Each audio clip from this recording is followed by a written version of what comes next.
Salut tout le monde, bon mardi. Suivant notre voyage à moi et Juliane à Saint-Martin tout récemment, puis notre dernier voyage au Mexique, j'avais envie de vous parler de carry-on. Parce que nous, lors de ces deux voyages-là, on avait décidé de ne pas apporter de grosses valises. Fait qu'on a voyagé vraiment plus léger, puis on a adoré ça.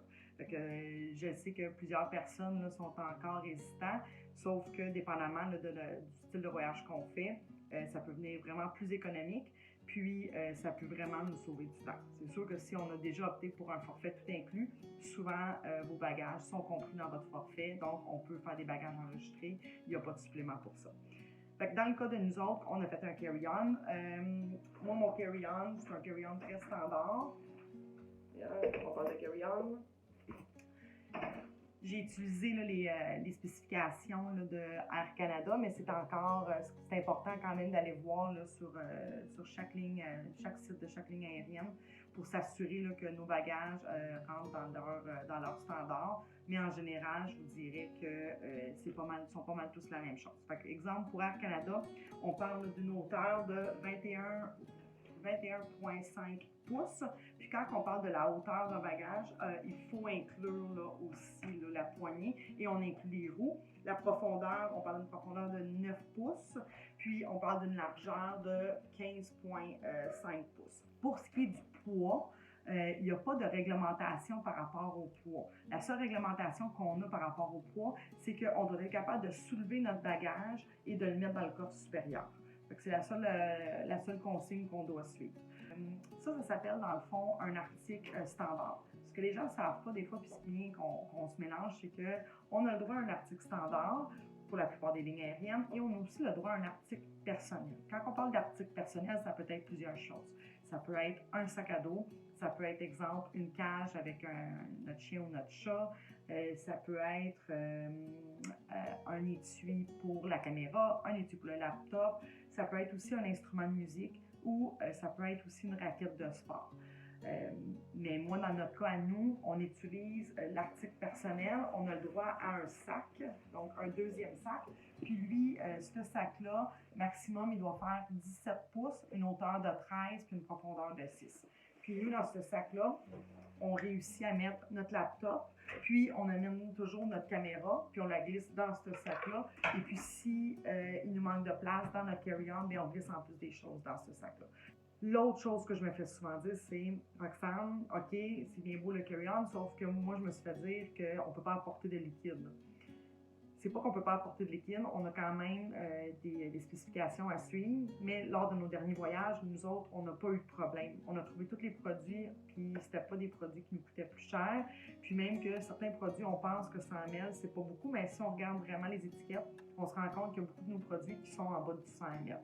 Moi, c'est ça. Quand je vous parle aussi de ça, moi, mon petit aide-mémoire, c'est que c'est la règle du 3-1-1 que j'appelle. Donc, 3 onces, 100 ml, dans un sac de 1 litre. Dans le fond, c'est ça qu'on suggère, c'est la plupart des réglementations des lignes aériennes. Puis, souvent, ils demandent à ce que ce soit dans un sac transparent, puis ça facilite quand on pense à la sécurité, puis si on doit sortir le sac pour démontrer ce qu'on a comme produit à l'intérieur.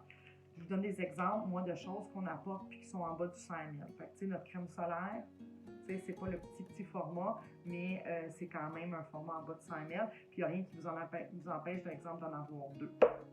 Le déo, il n'y a aucun problème. Notre pâte à dents, il n'y a aucun problème. Ensuite de ça, nos shampoings, nous, on a des petits contenants qu'on fait juste transférer notre shampoing dedans. Et puis, pour le reste, la seule chose que je vous dirais faire attention, je me suis fait avoir à mon dernier voyage, c'est au niveau des aérosols. Faites attention par rapport à tout ça, là, par rapport aux aérosols. Moi, j'avais apporté ma grosse bouteille de Spray-Net, puis ça passe pas. Fait qu'il a fallu que je la laisse.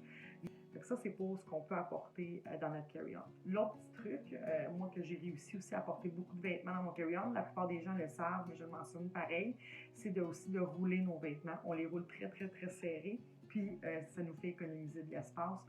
Puis souvent, il en rentre pas mal plus que qu'est-ce qu'on peut penser. L'autre chose que je voulais vous mentionner, c'est que si on voyage avec des enfants et puis qu'on a un bébé sur nos genoux, on peut apporter un carry-on de plus. Donc, on aurait le droit à une deuxième valise comme celle-ci pour le bébé qui est sur nos genoux. À part du carry-on, donc de l'article standard dans le jargon des lignes aériennes, l'article standard, puis à part de l'article personnel, on a aussi le droit à d'autres articles qui ne sont pas complets. Ces autres articles-là, ça peut être une pièce de vêtements, mais on peut toutes les apporter, ces autres choses-là. Il n'y a pas de maximum là-dessus. Fait que si on a notre manteau, ça ne compte pas comme un article. On peut aussi apporter un petit sac à main, ça ne compte pas comme un article. La poussette ne compte pas comme un article. Le sac à couche ne compte pas comme un article. Donc, ce sont tous des choses qu'on peut apporter également, puis qu'il ne faudra pas là, payer de frais supplémentaires. Je voulais aussi mentionner autre chose, parce qu'on parle de carry-on. Je voulais mentionner par rapport à la nourriture. Parfois, on se dit, OK, la nourriture sur l'avion, moi, c'est pas fantastique, tout ça. Il y a des gens qui le savent, mais il y a aussi des gens qui ne le savent pas, c'est que vous avez le droit d'acheter votre nourriture et de la porter à bord et de la consommer à bord. En autant qu'elle soit dans son emballage ou dans son contenant, il n'y a aucun problème avec ça. Faites attention par contre, si vous êtes en connexion ou même si on s'achète un breuvage, avant d'embarquer dans l'avion, il se pourrait qu'on vous demande de le terminer ou soit de le terminer, soit de le jeter si il dépasse le 100 ml. Donc ça, c'était pour la bouffe. Si vous achetez de l'alcool, vous n'avez pas le droit de consommer votre alcool sur l'avion, ça c'est une chose.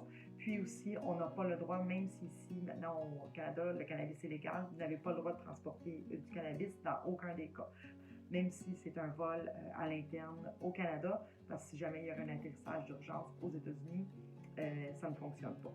Donc, nous, pour le carry-on, on avait voulu vous en parler juste pour vous dire que nous, à date, ça va super bien, même qu'on est comme, on espère ne pas avoir à faire de bagages enregistrés parce qu'au niveau économie d'argent, nous, c'est vraiment des belles économies qu'on fait.